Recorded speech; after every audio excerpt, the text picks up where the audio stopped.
जी, क्या चल रहा है? इतनी भीड़ किस बात की है? ये देखिए, यहाँ पर सभी लोग जो लोग कर्जे से परेशान हैं और बैंकों ने ऐसी कार्रवाई करी है कि बैंक ने जब जितने नोट है ही नहीं उससे कई गुना ज़्यादा कर्जा दे दिया। जब कर्जा दे दिया है तो बैंक ने डिजिट में कर्जा दिया।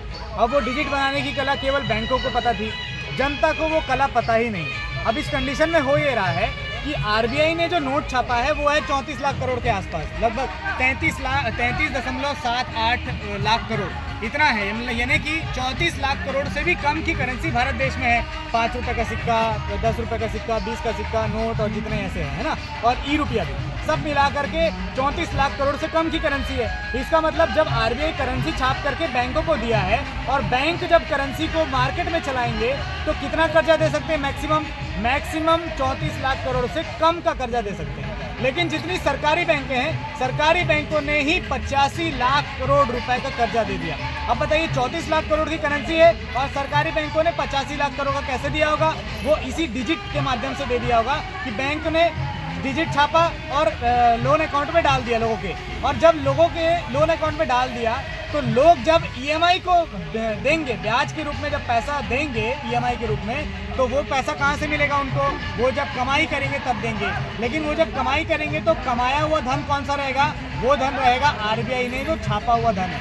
इसका मतलब क्या है? इसका मतलब जितनी बैंकों ने कर्जा दिया है वो सारी की सारी फ्रॉड मनी में कर्जा दिया गया है, क्योंकि जो एक्चुअल मनी है वो केवल 34 लाख करोड़ है। और 34 लाख करोड़ से ऊपर का यदि कर्जा कोई संस्था दे देती है तो इसका मतलब वो संस्था पूरी की पूरी फ्रॉड कर रही है। इसी तरीके से बैंक फ्रॉड कर रहे हैं, इसी तरीके से एनबीएफसी फ्रॉड कर रही है, इसी तरीके से लोन एप्लीकेशन वाले फ्रॉड कर रहे हैं। एक बात बताइए, चाइनीज एप्लीकेशन आरबीआई ने बंद किया, इसका मतलब क्या है? चाइना वालों ने हमको लोन दिया। जब चाइना वाले हमको लोन देंगे तो हमारी करेंसी भी तो चाइना के पास होनी चाहिए, तभी तो हमारे खाते में संख्या आएगी।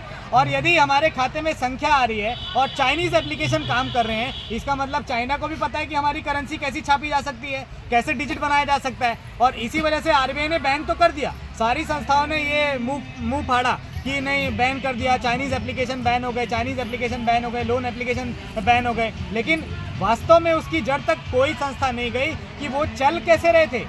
जब देश में करेंसी है ही नहीं तो उनके पास ये ऐसे कैसे अधिकार आ गए कि किसी के भी बैंक अकाउंट में डिजिट ट्रांसफर कर दे रहे हैं। और ऐसी हजारों संस्थाएं काम कर रही है, हजारों एप्लीकेशंस काम कर रहे हैं जो डिजिट के रूप में ट्रांसफर कर दे रहे हैं। लेकिन व्यक्ति से 2000 का 8000 वसूला जा रहा है, लोन दे दिया जा रहा है 10,000 का, 20,000 वसूली जा रही है, 20,000 कोई नहीं दे पा रहा है तो उसका बढ़ाते बढ़ाते 50,000 तक कर दिया जा रहा है। सारा देश इसी तरीके से कर्जे में फंसा हुआ है और इसीलिए हम सभी लोग यहाँ मौजूद हैं, क्योंकि सरकारों ने भी कर्जा ले करके विकास किया है। जो आपको सड़कें दिख रही है, जो रोड दिख रहे हैं, जो ट्रांसपोर्ट का व्हीकल दिख रहा है, जो सारी चीज़ें विकास आज दिख रहा है वो सारा विकास कर्जे में है। अब जैसे जनता कर्जा लेकर के अपना विकास करना चाहिए और आज डूब रही है, वैसे ही देश भी कर्जे में डूब रहा है और कोई सरकार बचाने को तैयार नहीं है। इसलिए हम सभी लोग नोटा का प्रचार करने के लिए तैयार हैं। हम सभी लोग नोटा का प्रचार करेंगे। मेरे साथ बहुत सारे ऐसे साथी हैं जिनके ऊपर कर्जा है, लेकिन ये लोग कर्जा नहीं चुका पाएंगे। ये जानते हैं, क्यों जानते हैं? क्योंकि इनको भी पता चल चुका है जितनी भारत देश में करेंसी नहीं है उससे कई गुना ज़्यादा का कर्जा दे दिया गया। किसी लोगों को ये तक नहीं बताया जाता है कि हमारा इस संस्था का लोन है, अब इस संस्था से इस संस्था को ट्रांसफर कर दिया गया। ऐसे हमारे साथी हैं, लोकेश जी हमारे साथ हैं, इनके साथ यही हुआ है।